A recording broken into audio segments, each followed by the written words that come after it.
Hi everyone, thought I'd just come on and talk to you today about something that's happened at the house with poor Dolly. The mistress had got up in the morning and had discovered that her finger was swollen and her wedding ring was digging into her, so she took it off and she put it on her dresser. Dolly came in later to tidy the rooms, noticed the ring, carried on, dusted around it and left. Later on, the mistress had gone back to put on her ring when she was going out for afternoon tea, and there the ring was gone. She was devastated. The mistress's mind whirled. She knew that it had only been herself and Dolly in the room. So obviously she hadn't taken it. It must be Dolly. The mistress had sent word down to the cook that Dolly would need to be seen, and also told the cook what had happened. Dolly was devastated. She cried. "I didn't take it, never," she said. "I would never do that to the mistress.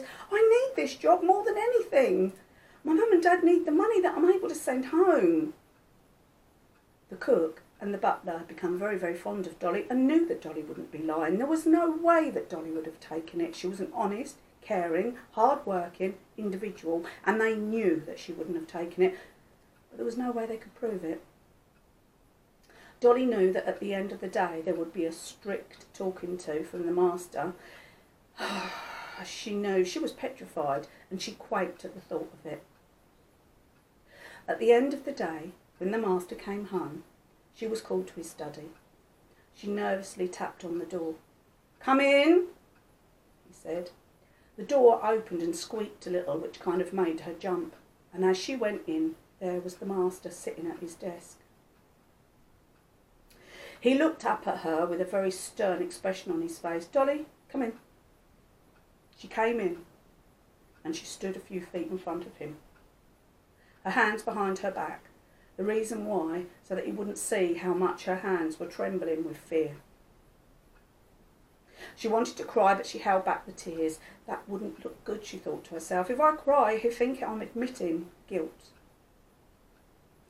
The master said to her, "I need to speak to you about something very important, Dolly. It's come to my mind that something's gone missing from my wife's boudoir."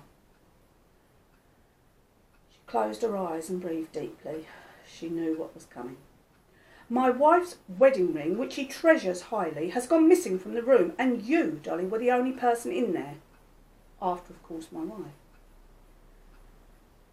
If you return it, and return it quickly, no more will be said about the matter.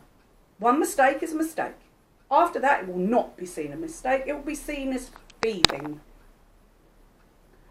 Dolly opened her mouth partially. "Before you speak," he said, "I will ask you, place it back where you got it from. That's, of course, if you haven't already pawned it to get a few bob to buy some flowers or something." Poor Dolly. She looked at the floor and then looked at him. She looked at him through her lashes. She was really scared, but she knew she had to speak up for herself. Her father had always said, innocent people have a right to speak up for themselves. "But sir," she said, "please let me speak." "Continue, Dolly," he said. "I would never do that to the mistress. It wasn't me." Yes, the ring was there, and she'd explained how she'd gone in and she'd seen it, and she had left it where it was, and hadn't gone back to the room after that. She had other things to do, actually 100 other things to do, but she didn't say that to him. She left the room, she went downstairs. She sat out on the step, having a cup of tea. She was absolutely grief-stricken. A couple of the girls from next door were out in the garden, one of the maids and the cook's help and a young boy.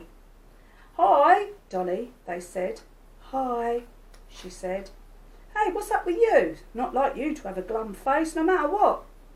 And she told them what had happened. "Oh," said one of the girls, "it's probably fallen off as she got off. Her sleeve could have caught it and knocked it down. It's fallen down and rolled under the dresser." "Maybe it was a magpie," said the young lad that worked next door. "She's always got her window open, I've seen it." "No," said Dolly, "we've looked." Dolly just sat there so upset. She did not know what to do. Then, as time went on, she realised that she would need to just go indoors and forget about it. As she sat there, thoughts of her mother and father went through her mind. My father's going to be so appalled. Do you think he'd believe me? Do you think he'd believe them? She didn't know what to say. She knew that if she lost her job, she would not, under any circumstances, get a decent job again. Who's going to take on a girl that's stolen something from their mistress? She knew it wasn't going to happen. Oh, Lord, she thought, what am I going to do? She went back in and started to prepare the tea trays for the afternoon tea. The mistress popped down and said that there's some other bad news, Dolly. What? They're giving you a fortnight. If it's not returned by then, we're out. And she also said that for that fortnight, you've got no time off. You've got to stay in on your Sunday afternoon and your evenings are strictly in the house. Dolly was absolutely mortified. She had wanted to go out. She needed some new ribbon for her hair and she needed some new stockings. And the only time was to go to the market on a Sunday morning. What could she do? And then it crossed her mind. Bill, her beau. She wouldn't even be able to see him. She then started to cry, and the cook said to her, go clean yourself up, girl. Go on. You can't take things upstairs for the mistress looking like that. Go on. Dolly knew the mistress was out, so she knew she wouldn't have to do that the afternoon. The mistress had gone off somewhere, and she really didn't care right now. So she went and sat in the servants' hall, put her head in her hands, and sobbed.